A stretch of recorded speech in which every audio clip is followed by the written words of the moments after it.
يا أيها الذين آمنوا كتب عليكم الصيام كما كتب على الذين من قبلكم لعلكم تتقون يا أيها الذين آمنوا كتب عليكم الصيام كما كتب على الذين من قبلكم لعلكم تتقون شهر رمضان الذي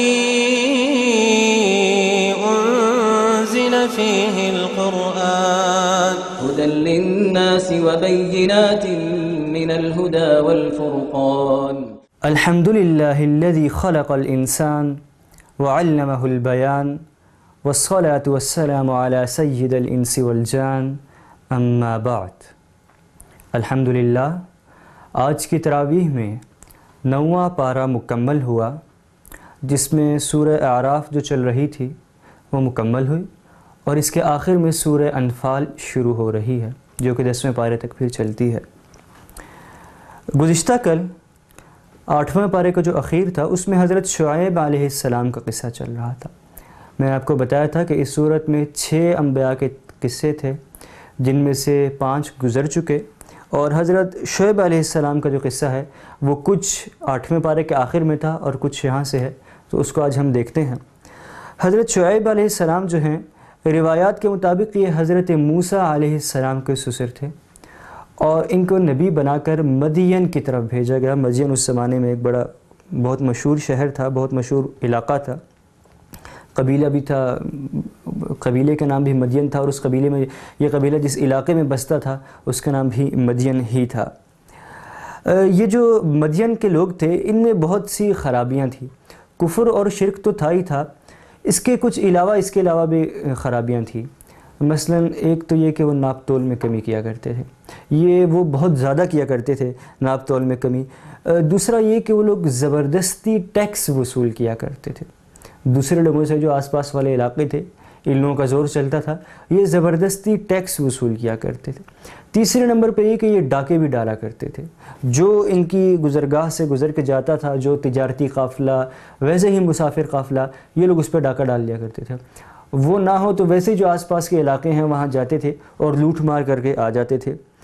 حضرت شعیب علیہ السلام کے پاس جانے والے لوگوں کو بھی روکا کرتے تھے کہ نہ جاؤ ان کے پاس، تنگ کرتے تھے۔ حضرت شعیب علیہ السلام نے ان سب کو بہت سمجھایا، ان تمام چیزوں سے منع کیا، لیکن یہ لوگ باز نہ آئے۔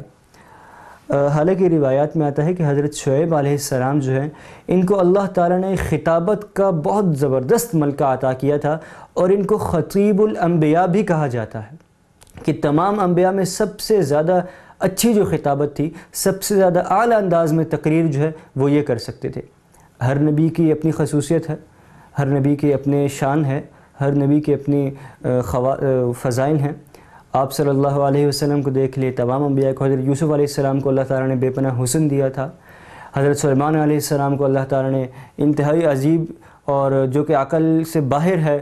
اور آج کے زمانے میں بھی ہم دیکھیں ہمارے پاس وہ ٹیکنالوجیز نہیں ہیں جو حضرت سلیمان علیہ السلام کو عطا کی، یہ ان کی شان تھی، زبردست قسم کی ان کو حکمرانی دی۔ تو اسی طرح ہر نبی کو اللہ تعالیٰ کچھ خاص عطا کرتے ہیں۔ حضرت شعیب علیہ السلام کو اللہ تعالیٰ نے بولنے کا ملکہ، خطابت کا جو ملکہ ہے، یہ بہت زبردست عطا کیا تھا۔ تو لیکن ان کی اس خطابت کبھی ان پہ اثر نہ ہوا، ان کے قوم پہ، اور وہ پھر بھی ان تمام کاموں میں پڑے رہے۔ تو آخرکار وہی ہوا کہ یہ قوم بھی اللہ تعالیٰ کے عذاب کا نشانہ بنی، اور اس قوم پر جو عذاب آیا اس کے بارے میں حضرت عبداللہ ابن عباس رضی اللہ تعالیٰ عنہ، جو کہ بہت مشہور محدث بھی ہیں، مفسر بھی ہیں، وہ یہ فرماتے ہیں کہ سب سے پہلے تو ان کے اوپر انتہائی سخت قسم کی گرمی پڑی، اتنی سخت کہ وہ لوگ بلبلا اٹھے، انتہائی شدید گرمی، اور اس کے فوراً بعد بادل آ گئے ان کے اوپر، انتہائی گھنے بادل۔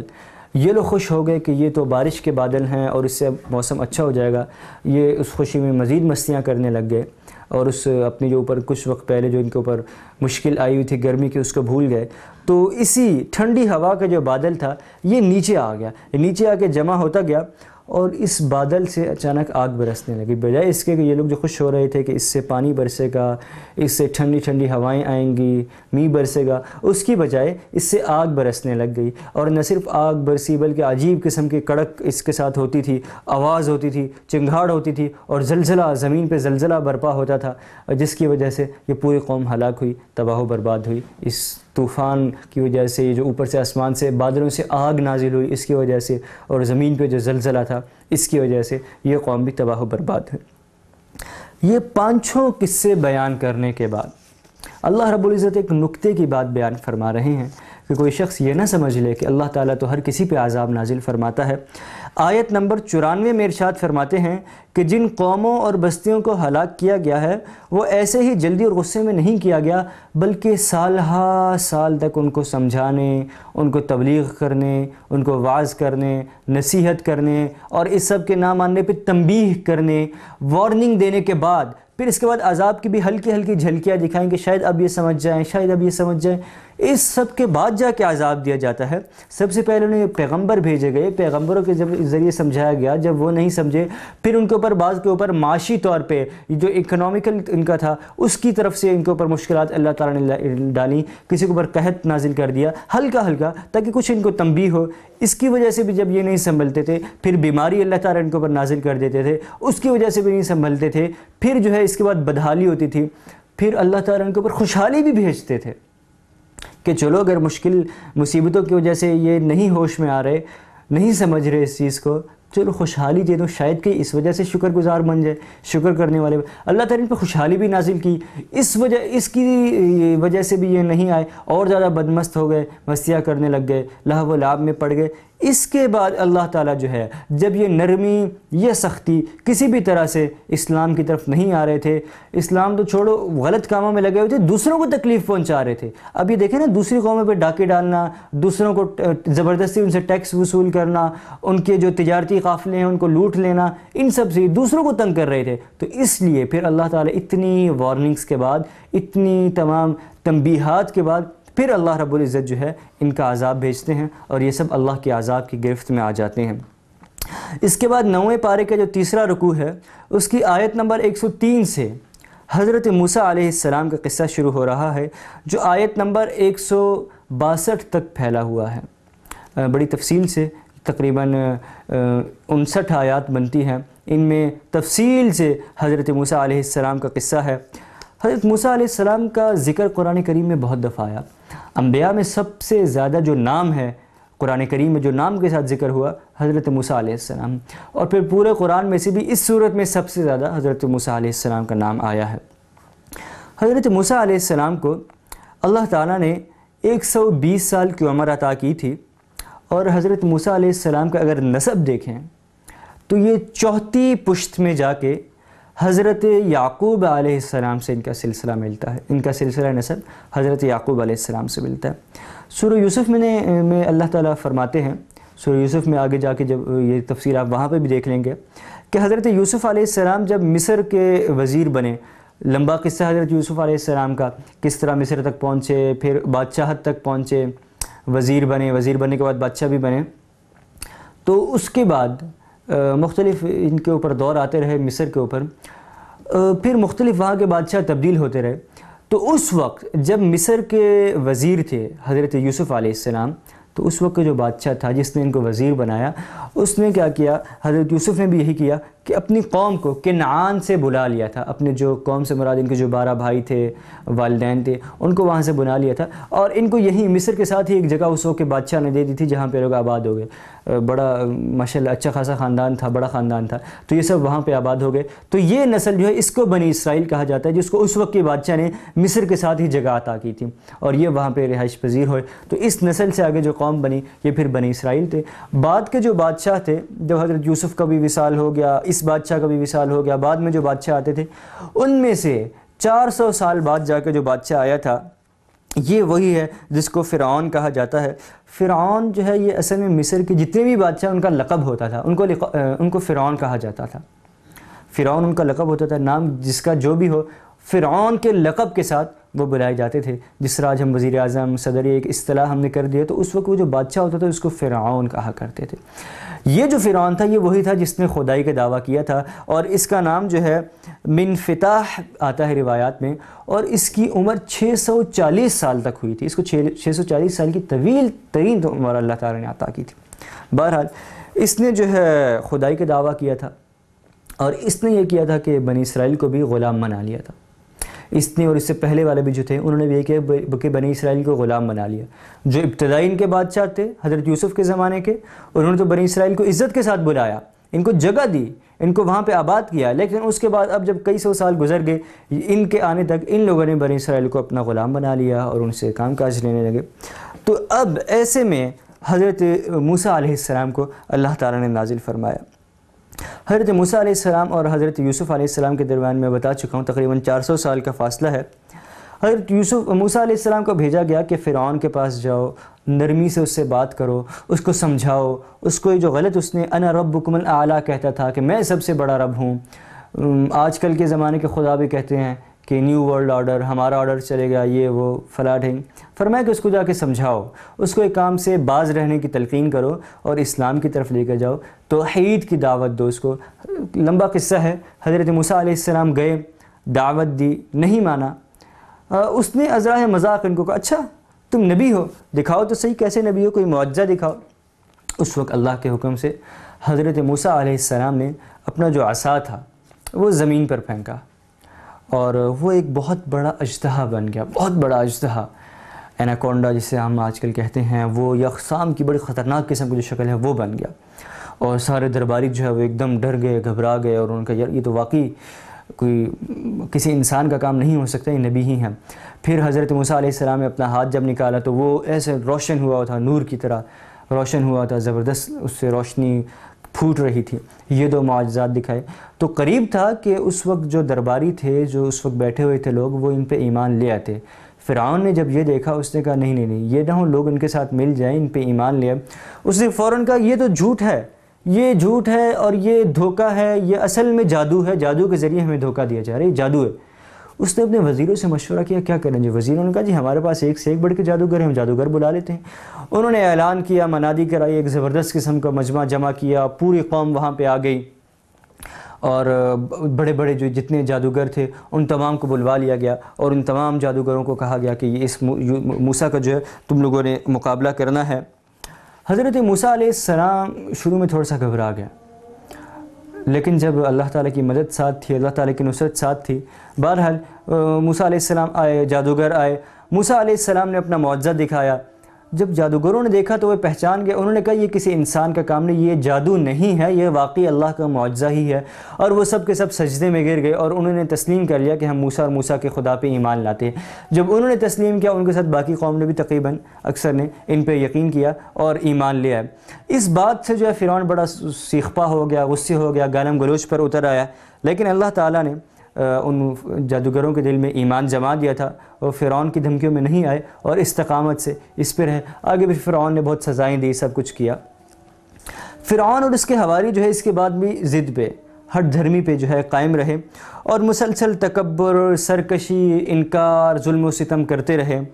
یہاں تک کہ اللہ تعالیٰ نے ان کو یکے بعد دیگر مختلف آزمائشوں میں بھی مبتلا کیا۔ میں نے آپ کو بتایا نا، اللہ تعالیٰ کبھی بھی یکدم نہیں بھیجتے عذاب، پہلے آزمائشوں میں ڈالتے ہیں، تنبیہ کرتے ہیں، وارن کرتے ہیں۔ ان کے اوپر کیا آئیں کہ بعض اوقات ایسا ہوتا ہے کہ طوفان آیا، ان کی کھیتی تباہ ہو گئی، بعض اوقات ٹڈی جو ہے وہ آ گئی اور اس کا ان کے اوپر عذاب آیا، اس کی وجہ سے ان کو بہت نقصان ہوا۔ بعض اوقات جو ہے مینڈکوں کی کثرت ہو گئی، بعض اوقات نہر، کنویں اور مٹکوں کا جو پانی ہے وہ خون میں تبدیل ہو گیا۔ مختلف قسموں کی اللہ تعالیٰ اس قسم کے اوپر ان کے اوپر عذاب یا عذاب کی ابتدائی شکلیں نازل کی کہ جس سے ان کو اندازہ ہو کہ یہ چیزیں عام روٹین میں نہیں ہوتی ہیں، عام روٹین میں نہر کا پانی، کنووں کا پانی خون کی شکل میں نہیں تبدیل ہوتا، تو یہ کوئی ہے جو کر رہا ہے اور ہمیں وہ اشارہ دے رہا ہے، ہمیں ہنٹ دے رہا ہے، ہمیں وارننگ دے رہا ہے کہ باز آ جائیں، لیکن یہ لوگ اس سب کی وجہ سے باز نہیں آئے۔ البتہ اتنا ضرور ہوتا تھا کہ جب اس قسم کے عذاب کی شکل آتی تھی تو یہ لوگ آہوزاری شروع کر دیتے تھے، رونا شروع کر دیتے تھے، آہو بکا شروع کرتے تھے، اور بھاگتے بھاگتے زاروں قطار حضرت موسیٰ علیہ السلام کے پاس آتے تھے، فوراً توبہ کرتے تھے، ہمیں معاف کر دو، اپنے اللہ سے کوئی سے عذاب کو ٹال لے اور ہم ایمان لے آئیں گے۔ یعنی یہ کنڈیشن رکھتے تھے کہ عذاب ٹل جائے ہم ایمان لے آئیں گے۔ حضرت موسیٰ علیہ السلام دعا کرتے تھے، عذاب کو ٹال دیا جاتا تھا، یہ لوگ پھر اپنی سرکشی میں مبتلا ہو جاتے تھے، یہ لوگ پھر انہی پرانی چیزوں کو شروع کر دیتے تھے۔ تو جب یہ طویل سلسلہ چلتا رہا، میں نے آپ کو بتایا کہ 640 سال تک فرعون کو عمر رہی، تو پھر ایک موقع ہے کہ اللہ تعالیٰ نے حضرت موسیٰ کو حکم دیا کہ آپ بنی اسرائیل کو لے کے مصر سے نکل جائیں، یہاں سے رخصت ہو جائیں، اللہ کی زمین بہت وسیع ہے، آپ یہاں سے چلے جائیں۔ حضرت موسیٰ علیہ السلام بنی اسرائیل کو لے کے نکلے، پورا پلان بنایا، ان کو بتایا کہ نکلنا ہے، ساری تیاری کی، رات کے وقت یہ لوگ نکلے، اور رات کے وقت یہ لوگ نکلے۔ حضرت موسیٰ علیہ السلام کو اللہ تعالیٰ نے کوہ طور پہ بلایا، رستے میں وہ جو دریا کے اندر اللہ تعالیٰ نے فرعون کو بھی غرق کیا، طویل قصہ ہے، آپ سب اس کو جانتے ہیں۔ تو جب حضرت موسیٰ علیہ السلام کوہ طور پہ گئے، اللہ تعالیٰ کے پاس 40 دن وہاں پہ قیام رہا اور روزے رکھے، اللہ تعالیٰ سے ہم کلام ہونے کا شرف حاصل ہوا، تورات عطا ہوئی آپ کو، آپ وہاں پہ سے پیچھے سے بنی اسرائیل جو ہے اپنی عادت کے مطابق، اپنی فطرت کے مطابق، پھر سامری جو ہے جادوگر اس کے ساتھ ملے، اس کی باتوں میں آ گئے، ایک بچڑا بنایا گیا، سامری نے بنایا اور یہ اس کی عبادت کرنے لگ گئے، لمبا قصہ ہے۔ بہرحال تو پھر یہ لوگ جو ہے اپنی سے پھر گئے۔ اس کے بعد یہ طویل قصہ ہے۔ اس کے بعد آیت نمبر 178 یا 175 جو ہے، اس میں اللہ تعالیٰ نے ارشاد فرمایا کہ اے رسول ان کو اس شخص کا واقعہ پڑھ کر سنائیے جس کو ہم نے اپنی آیتیں عطا فرمائی مگر وہ ان کو بالکل چھوڑ نکلا، پھر شیطان اس کے پیچھے لگا جس کا نتیجہ یہ ہوا کہ وہ گمراہ لوگوں پہ نازل ہو گیا۔ اس آیت کی کیا تفصیل ہے؟ یہ مفسرین فرماتے ہیں کہ اس سے مراد وہ قصہ ہے جو کہ بلعم بن باعورہ ایک شخص تھا، اس کا قصہ ہے۔ اس کا خلاصہ یہ ہے کہ یہ فلسطین کا ایک علاقہ تھا موآب، یہاں پہ یہ شخص رہتا تھا، بہت زیادہ نیک تھا، عابد زاہد تھا، لمبی لمبی نمازیں پڑھتا تھا، عبادت گزار تھا اور بالکل گناہوں کے قریب بھی نہیں جاتا تھا وغیرہ وغیرہ۔ اور اس کی خاصیت یہ تھی کہ یہ اس کی دعائیں قبول ہوا کرتی تھی، یہ اتنا عبادت گزار تھا ماشاءاللہ، اللہ تعالیٰ اس کی دعائیں قبول کیا کرتے تھے۔ تو جب حضرت موسیٰ علیہ السلام نے فرعون کے غرق ہونے کے بعد بنی اسرائیل کا لشکر لے کر اس علاقے پہ حملہ کرنے کا ارادہ کیا، تو حضرت موسیٰ علیہ السلام کی فوجیں جو ہے جب موآب کے قریب پہنچی، جس علاقے میں رہتا تھا وہاں پہ پہنچی، تو یہاں کا جو بادشاہ تھا وہ تو گھبرا گیا، اس نے کہا یہ تو میں بس شکست کھا جاؤں گا۔ اس نے اس کو بلایا، اس سے کہا کہ موسیٰ علیہ السلام کے خلاف بد دعا کرو۔ بادشاہ کو پتا تھا کہ اس کی دعا قبول ہوتی ہے، اس نے اگر موسیٰ علیہ السلام کے خلاف بد دعا کر دی تو وہ بھی قبول ہوگی اور موسیٰ علیہ السلام کو شکست ہوگی، ہم جیت جائیں گے۔ پہلے تو یہ شخص نہیں مانا، نیک شخص تھا، اللہ کا برگزیدہ عبادت گزار تھا، نہیں مانا۔ بادشاہ نے بڑا انعام و اکرام کی اس کی لالچ دی، بہت زیادہ لالچ دی، یہ بھی دے دیں گے، یہ بھی دے دیں گے، یہ بھی۔ بالآخر لالچ کی وجہ سے اس نے بھی اپنا ایمان بیچ دیا اور حضرت موسیٰ علیہ السلام کے خلاف بد دعا کرنے کا۔ اب اللہ کی قدرت ہے، اللہ تعالیٰ فرماتے ہیں وَمَكَرُوا وَمَكَرَ اللَّهُ، کہ زمین والے جو ہیں وہ اپنی تدبیریں لڑاتے ہیں، مکر کرتے ہیں، لیکن اللہ تعالیٰ جو ہیں وہ اپنی تدبیر لڑاتا ہے۔ انہوں نے تدبیر لڑائی اور اس شخص کے ذریعے بد دعا کروائی، اللہ تعالیٰ نے اس کے زبان کو ایسا وہ کیا کہ اس کی دعا سے حضرت موسیٰ کے خلاف بد دعا کی بجائے ان کے حق میں دعا نکل گئی اور وہ قبول ہوئی، اور اسی طرح ہوا پھر کہ حضرت موسیٰ علیہ السلام جو ہے اللہ تعالیٰ نے ان کو فتح عطا فرمائی۔ اس سے پہلے اس نے یہ کیا کہ اس نے پھر ایک اور مشورہ دیا، جب اس کی دعا قبول نہیں ہوئی تو اس نے اس وقت بادشاہ کو کہا چلو دعا تو قبول نہیں ہوئی، ایک اور کام کرتے کہ موسیٰ علیہ السلام کے ساتھ جو لشکر آیا ہے نا بنی اسرائیل کا، تو ان کو عورتوں کے فتنے میں جو ہے ہم مبتلا کر دیتے ہیں، عورتوں کے فتنے میں ڈال دیتے ہیں، عورتیں بھجوائی جائیں یہاں پہ، یہ وہ۔ اس پہ عمل کیا گیا اور پھر وہی ہوا کہ بنی اسرائیل جو ہے عورتوں کے فتنے میں مبتلا ہو گیا، جس کی وجہ سے ان کے اندر اللہ تعالیٰ نے عذاب بھیجا، طاعون کا وبا پھوٹ پڑی اور وہ سب جو ہے بلعم بن باعورہ جو ہے اس کے ساتھ یہ ہوا کہ اس کی بدعملی کی وجہ سے اس کی جو زبان ہے، اس زبان کو اس نے مس یوز کیا نا، تو یہ زبان جو ہے روایت میں آتا ہے کہ کتے کی طرح لٹک کر باہر آ گئی تھی۔ بہرحال اس قصے سے سبق یہ ملتا ہے کہ جو عبادت گزار لوگ ہیں، جو نیک لوگ ہیں، جو اللہ کے برگزیدہ ہیں، ان کی ذمہ داری بھی زیادہ ہوتی ہے، ان کو دوسروں کے مقابلے میں زیادہ احتیاط سے، زیادہ تقوی کے ساتھ کام لینا چاہیے، ان کی ذمہ داری بہت زیادہ ہوتی ہے۔ اور اگر ایسا شخص اللہ کی نافرمانی کرتا ہے، اللہ کی آیتوں کے خلاف چل پڑتا ہے، تو پھر اس کے ساتھ حشر بھی بنسبت عام لوگوں کے زیادہ برا ہوتا ہے۔ آگے چلتے ہیں۔ اس کے بعد سورہ اعراف میں جو ہے آیت نمبر 188 میں ارشاد فرماتے ہیں کہہ دیجئے کہ جب تک اللہ نہ چاہے کہ میں خود اپنے آپ کو بھی یا کسی دوسرے شخص کو بھی نفع یا نقصان پہنچانے کا اختیار نہیں رکھتا۔ یہ آپ صلی اللہ علیہ وسلم کو کہا گیا کہ تم دوسروں کو بتاؤ کہ جب تک اللہ نہ چاہے میں خود اپنے آپ کو یا تمہیں نفع نقصان پہنچانے کا کوئی اختیار نہیں رکھتا۔ اگر مجھے غیب کا علم ہوتا تو اچھی اچھی چیزیں خوب جمع کرتا، مجھے کوئی تکلیف نہ پہنچتی۔ یہ اس کا کیا پس منظر ہے؟ اس کا پس منظر یہ ہے کہ کافر جو ہیں وہ یہ کہا کرتے تھے کہ پیغمبر کے لیے ضروری ہے اس کے پاس خدائی اختیارات ہوں، نفع نقصان کا مالک ہو، غیب کو جانتا ہو۔ تو حضرت جبکہ انبیاء تو اس کے خلاف آئے، شرک کے خلاف، خدائی صرف اللہ رب العزت کے پاس ہے۔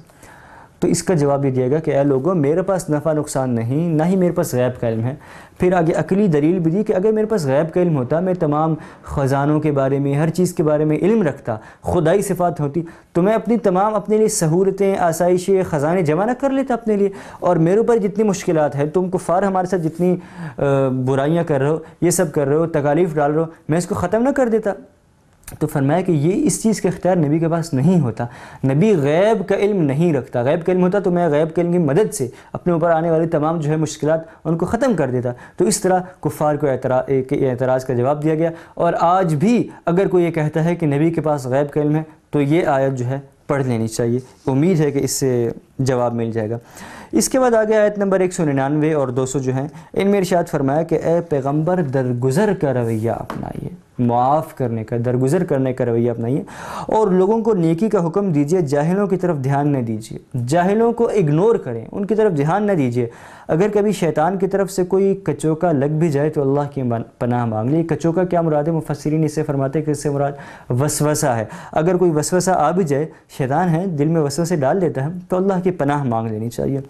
اور شروع میں بتایا کہ جاہل لوگ ہیں ان کو اگنور کرنا چاہیے۔ دیکھیں ضروری نہیں کہ آپ ہر اعتراض کرنے والے کا جواب دیں، یہ بھی آپ کے لیے ضروری نہیں کہ جو بھی جاہل شخص سے اٹھ کے آپ کے اوپر کوئی بھی اعتراض کرتا ہے، ضروری نہیں کہ آپ اس کا جواب دیں۔ ہم اور آپ، ہم سب کے لیے بھی یہی تعلیمات ہے کہ ہر جاہل شخص کو جواب دینا لازمی نہیں۔ اگر تو اگلے کے اندر واقعی طلب ہے، آپ سمجھتے ہیں کہ واقعی ہدایت پانے کے لیے سوال کر رہا ہے، کوئی اعتراض کر رہا ہے کہ اس کو جواب مل جائے تو یہ مان جائے، اس کو تو جواب ضرور دیں، اس کی تسلی کرائیں، اطمینان کرائیں، اشکال ختم کریں،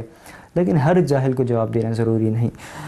خیر، سورہ اعراف کی ابتدا جس طرح قرآن کریم کی عظمت سے ہوئی تھی، اس کے اختتام بھی اسی طرف ہوا، اور فرمایا کہ قرآن کریم کو توجہ سے سنو اور خاموش رہو تاکہ تمہارے اوپر رحم کیا جائے۔ اور جب کوئی شخص قرآن کریم کی عظمت کو ملحوظ خاطر رکھتے ہوئے پڑھتا ہے تو فرمایا گیا کہ اس کا دل بھی متاثر ہوتا ہے، اس کے رونگٹے کھڑے ہو جاتے ہیں اور اس کی آنکھوں سے آنسو جاری ہو جاتے ہیں۔ اس کے آخر میں، اس سورت کے آخر میں ایک سجدہ ہے۔ سجدے کے بارے میں حکم یہ ہے کہ عربی زبان میں اگر کوئی شخص آیت سجدہ کو تلاوت کرتا ہے، اس کے لیے سجدہ کرنا بھی لازم ہو جاتا ہے۔ پورے قرآن کریم میں 14 جگہوں پہ متفقہ طور پر احناف کے نزدیک سجدے کی آیات آئی ہیں، جن میں سے پہلی آیت سجدہ یہ ہے۔ اچھا، یہاں پہ ایک مجرب عمل بھی یہ ہے، علماء فرماتے ہیں کہ کسی شخص نے اگر کوئی دعا وغیرہ قبول کرنی ہو تو اس کے لیے وظیفہ بھی ہے کہ یہ جتنی بھی آیت سجدہ ہیں، ایک ایک آیت کو پڑھتا جائے، سجدہ کرتا جائے۔ پہلی آیت سجدہ پڑھے، پھر سجدہ کرے، دوسری آیت سجدہ پڑھے، پھر سجدہ کرے، اس طرح 14 آیات کو پڑھے، اس کے بعد دعا کرے تو یہ بھی دعا قبول ہوتی ہے۔ علماء نے لکھا ہے، علماء نے فرمایا ہے کہ اللہ تعالیٰ اس کی دعا قبول فرماتے ہیں اور تمام پریشانیاں دور فرما دیتے ہیں۔ اس کے بعد آگے 9ویں پارے کا جو تیسرا پاؤ جہاں پہ ختم ہو رہا ہے، آخری پاؤ شروع ہو رہا ہے، وہاں سے سورۃ الانفال شروع ہو رہی ہے۔ یہ سورہ انفال اس کے پہلے ہی جملے میں انفال کا لفظ بھی آیا ہے۔ باقی صورتوں میں یہ ہوتا تھا کہ جس نام کی وجہ سے، جس واقعے کی وجہ سے اس صورت کا نام پڑتا تھا وہ کبھی آگے جا کے آتا تھا۔ اس میں سورہ انفال میں پہلے جملے میں ہی، پہلی آیت میں ہی یسألونک عن الانفال، یہاں سے صورت ابتدا ہو رہی ہے، اس کا ذکر آیا ہے۔ انفال کہتے کسے ہیں، کہ اس کا کیا معنی ہے؟ انفال یہ نفل کی جمع ہے اور اس کے لفظی معنی ہے زیادتی کے، زیادہ ہونے کے، اضافی ہونے کے، اور شرعی اعتبار سے اس کے معنی وہ مال ہیں جو جنگ کے بعد دشمن سے حاصل ہو، جس کو ہم اصطلاح میں مال غنیمت کہتے ہیں، یہ وہ ہے۔ تو یہ مال غنیمت کے بارے میں اس میں کچھ احکامات ہے، ذرا تفصیل ہے، تو اس لیے اس کا نام بھی یہی رکھا گیا۔ آپ صلی اللہ علیہ وسلم سے پوچھا گیا تھا کہ یسألونک عن الانفال، وہ سوال کرتے ہیں مال غنیمت کے بارے میں، تو کہہ دیجئے قل الانفال للہ والرسول، مال غنیمت اللہ اور اس کے رسول کے لیے۔ پھر آگے اس کی تقسیم کیسے ہوگی اس کی پوری تفصیل بتا دی۔ 10ویں پارے کے شروع میں اس کی مزید تفصیل ہے کہ جس میں بتایا گیا کہ مال غنیمت اس کا 5واں حصہ اللہ کے رسول ہیں اور اللہ کے رسول کے جو قرابت دار ہیں، یتیم ہیں، مسکین ہیں، مسافر ہیں، ان کو دیا جائے گا۔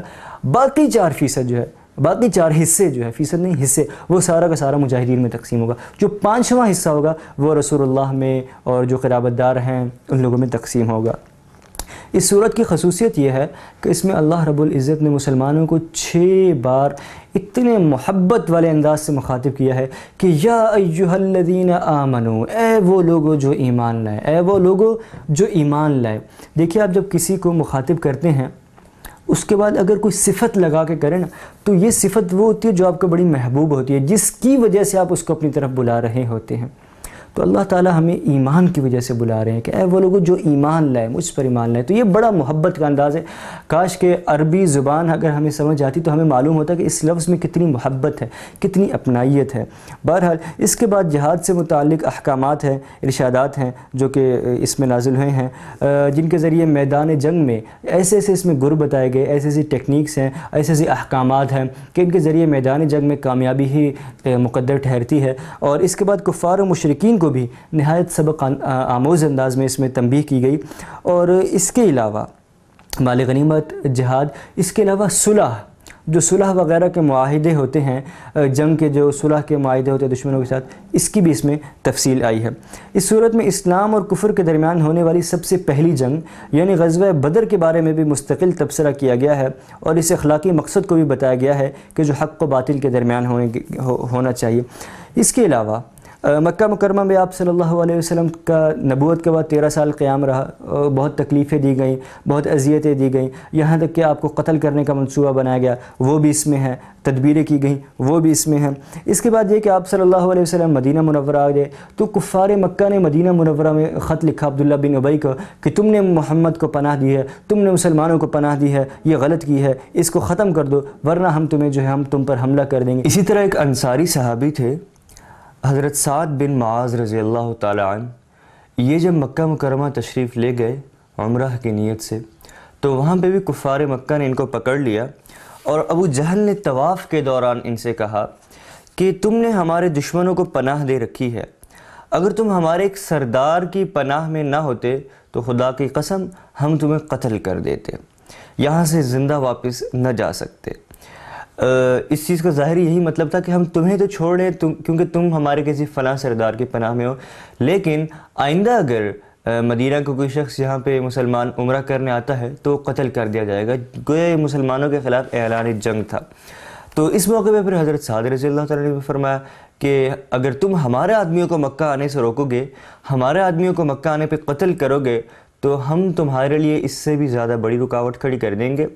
یعنی ہم کیا کریں گے کہ جو تمہارے تجارتی قافلے ہیں، کیونکہ انہوں نے گزر کے جو جانا ہوتا تھا ان کا روٹ مدینہ منورہ کے قریب سے گزرتا تھا، مدینہ منورہ کے ساتھ سے گزر کے جانا ہوتا تھا، تو فرمایا کہ پھر ٹھیک ہے اگر تم اس طرح کرو گے تو ہم بھی اس طرح کریں گے کہ تمہارے جتنے بھی قافلے گزریں گے ہم ان کو نہیں چھوڑیں گے، ہم ان کو ماریں گے، ہم ان پہ اٹیک کریں گے۔ بہرحال یہ آگے اس طرح، اور اس کے بعد یہ ہوا کہ انہوں نے ان کو بلکہ دو ٹوک انداز میں کہہ دیا کہ جو تمہارے جتنے بھی قافلے جا رہے ہوں گے ہم ان کو روکنے کے لیے آزاد ہیں، پھر ہمیں تم کچھ مت کہنا کہ یہ ہو گیا وہ ہو گیا، تم اس طرح کر رہے ہو اس لیے ہم بھی اب آزاد ہیں، ہم جو کچھ کر رہے ہیں ہم تمہارے قافلوں کو روکیں یا جو کچھ کریں۔ اس کے بعد کفار مکہ نے اپنی کچھ کاروائیاں بھی کی چھوٹی موٹی، وہ یہ کہ مدینہ منورہ کے آس پاس مسلمانوں کے جو مویشی چر رہے ہوتے تھے آ جاتے تھے یہ، اور ان کو اٹھا کے لے جاتے تھے، ان کو مار دیتے تھے۔ یہ چھوٹی چھوٹی اس طرح کی کاروائیاں انہوں نے شروع کر دی، لوٹ مار شروع کر دی۔ اس کے بعد یہ ہوا کہ اسی پس منظر میں اسی وقت ایک قافلہ تھا جو کہ ابو سفیان جو اس وقت تک مسلمان نہیں لائے تھے، ان کے سربراہی میں ان کی زیر سرپرستی واپس لوٹ رہا تھا۔ یہ تجارتی قافلہ تھا اور یہ روایات میں آتا ہے کہ 1000 اونٹوں پر مشتمل تھا۔ آج کے زمانے میں آپ یہ سمجھ لیں کہ 1000 کنٹینرز بحری جہازوں پہ، بڑے بڑے بحری جہاز جو ہوتے ہیں، کارگو شپ جو ہوتی ہیں، ان میں کنٹینرز آتے ہیں، تو 1000 کنٹینر آپ سوچیں، اتنا بڑا یعنی یہ جہاز ہو جس میں اتنا زیادہ مال ہو، اتنا زیادہ تجارتی مال پہ مشتمل یہ قافلہ تھا جو کہ واپس مکہ مکرمہ کی طرف لوٹ رہا تھا اپنی تجارت کر کے۔ تو اس موقع پہ آپ صلی اللہ علیہ وسلم نے پھر یہ کیا کہ صرف اور صرف اپنے ساتھ 313 صحابہ کرام، محض 313 صحابہ کرام کو لیا، اور ان کو لے کے اس لشکر سے پہلے بدر کے مقام پہ پہنچ گئے، اور ان کا مقصد صرف اور صرف یہ تھا کہ کفار پہ تھوڑا سا پریشر ڈالا جائے، ان کو تھوڑا پریشرائز کیا جائے تاکہ وہ اس طرح نہ کرے، اور ان کو چیلنج کیا جائے۔ لیکن یہ تھا کہ، اور مزے کی بات یہ کہ مسلمانوں کے پاس صرف اور صرف 70 اونٹ تھے۔ 70 اونٹ کیا چیزیں ہیں، آگے 1000 اونٹوں کا قافلہ، وہ بھی تجارتی قافلہ، اور یعنی جس کے ساتھ زبردست قسم کا ساز و سامان تھا۔ یہاں پہ مسلمانوں کے پاس صرف اور صرف 70 اونٹ تھے، 2 گھوڑے تھے، صرف 2 گھوڑے، جبکہ اس کے علاوہ 60 زرہیں تھی۔ یہ سب لوگ اس طرح مدینہ منورہ سے نکلے اور وہاں پہ گئے۔ اب یہاں پہ کچھ لوگ یہ اعتراض کرتے ہیں کہ مسلمانوں نے تو یہ وہ تجارتی قافلہ تھا، کیوں اس کے خلاف گئے، کیوں اٹیک کیا، یہ وہ۔ تو یاد رکھیے کہ یہ جو یہ دعویٰ کیا جاتا ہے یہ دعویٰ ہی غلط ہے۔ اس کی وجہ یہ کہ آپ صلی اللہ علیہ وسلم لڑنے کی نیت سے تو گئے نہیں تھے، آپ کا مقصد صرف اور صرف پریشر ڈالنا تھا۔ یہ ابو سفیان نے خود اپنے حفظ ما تقدم کے طور پہ خطرہ سمجھتے ہوئے اس نے ابو جہل کو پیغام بھیجوایا اور ادھر سے کفار جو ہے مکہ مکرمہ سے اپنا پورا لشکر لے کے پھر وہ لوگ آ گئے اور پھر یہ جنگ ہوئی، ورنہ مسلمانوں کی طرف سے لڑنے کا اس طرح کا کوئی ارادہ نہیں تھا۔ بہرحال ایک رائے تو یہ ہے، لیکن جو اصل وجہ اس کی یہ ہے کہ جو واقعات پہلے میں آپ کو بتا چکا اس کی روح سے اگر دیکھا جائے تو یہ تو دونوں فریق جو ہے مسلمان اور کافر یہ تو پہلے سے ہی حالت جنگ میں تھے، ان کی پہلے سے ہی حالت جنگ جو ہے وہ جنگ چھڑ چکی تھی، اور جس طرح میں نے بتایا کہ کفار جو ہے وہ چھوٹی چھوٹی کاروائیاں کرتے تھے، لوٹ مار کرتے تھے مدینہ منورہ کے آس پاس، تو یہ تو پہلے سے ان کا تنازع چل رہا تھا۔ اس کے علاوہ دوسری چیز آپ دیکھیں، جب مسلمان وہاں پہ گئے انہوں نے ان کو دھمکی دی کہ اگر دوبارہ ہوگے تو قتل کر دیے جاؤ گے، ہم تمہیں مار دیں گے۔ جواب میں مسلمان بھی کہہ رہے تھے کہ ہم بھی اب آزاد ہیں تمہارے قافلے جو بھی آئیں گے ان کو روکنے کے لیے، سب کچھ کرنے کے لیے۔ تو یہ تو ایک کھلی دو ٹوک بات ہو چکی تھی، اس لیے اب یہ کہنا کہ چپ کر کے مسلمان گئے اور مسلمانوں نے جا کے حملہ کیا اور تجارتی قافلے کے اوپر حملہ کیا، یہ سب چیزیں غلط ہیں۔ اس کے بعد یہ ہے کہ اور دوسری بات یہ ہے کہ ایک اعتراض جو کیا جاتا ہے کہ وہ تجارتی قافلہ تھا، تو دیکھیں یہاں پہ واضح لکھا ہوا ہے کہ اس دور میں شہری اور فوجی افراد کی تفریق یا ان کی کیٹیگریز نہیں ہوتی تھی کہ جی یہ فوجی ہے اسے نہیں لڑنا، اسے لڑنا ہے، یہ شہری ہے اسے نہیں لڑنا۔ اس زمانے میں جو بندہ بھی بالغ ہوتا تھا، بس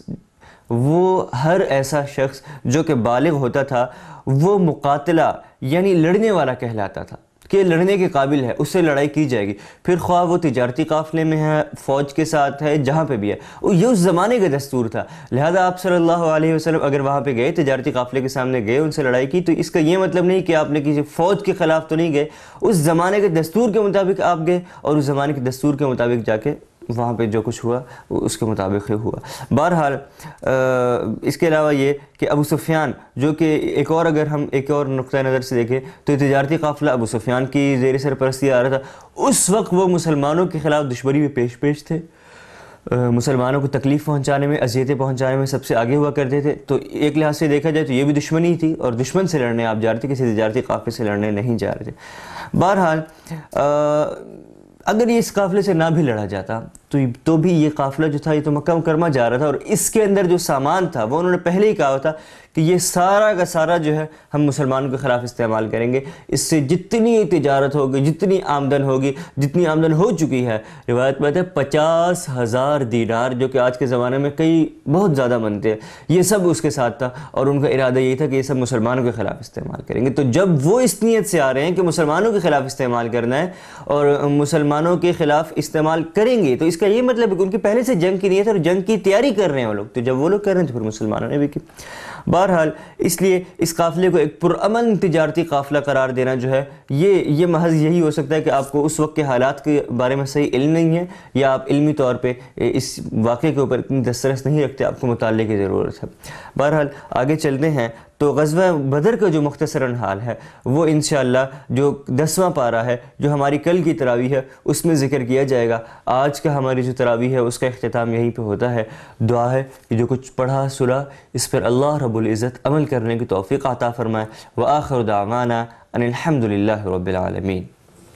يا أيها الذين آمنوا كتب عليكم الصيام كما كتب على الذين من قبلكم لعلكم تتقون يا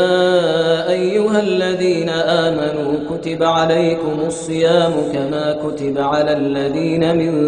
قبلكم لعلكم تتقون شهر رمضان الذي أنزل فيه القرآن هدى للناس وبينات من الهدى والفرقان